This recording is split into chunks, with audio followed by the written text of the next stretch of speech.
want to move this along a bit because I could listen to these guys talk all day, but they're going to boot us out of here in a little bit.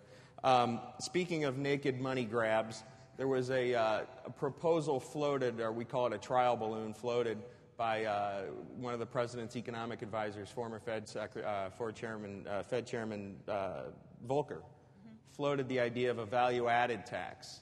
We're running these trillion-dollar deficits as far as the eye can see, and there's a huge national debt. And this is not new to the Obama administration. We've been running deficits a long time, and our debt has been spiraling out of control for a long time.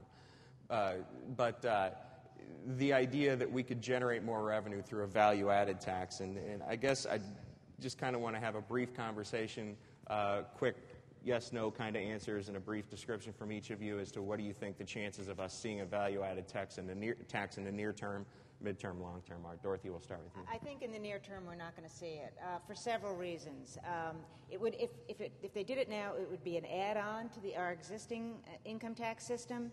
It is very regressive, and if they had a lot of exemptions, it's not going to raise a lot of money.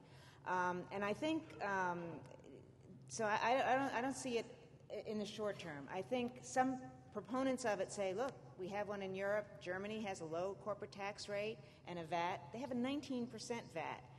A VAT, in effect, is a sales tax. We already have sales taxes in the United States. I think I found out yesterday in Chicago it's over 10%. And so I think that would just be on top of it. So in the short term, I don't think it will be.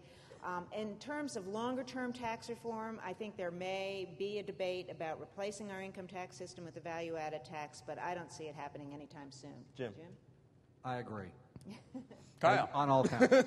I agree it won't happen. And that's something, I think there's a lot of folks in this room that would, the idea of a value-added tax as a replacement for other taxes is not necessarily onerous, but taxes don't tend to go away very often.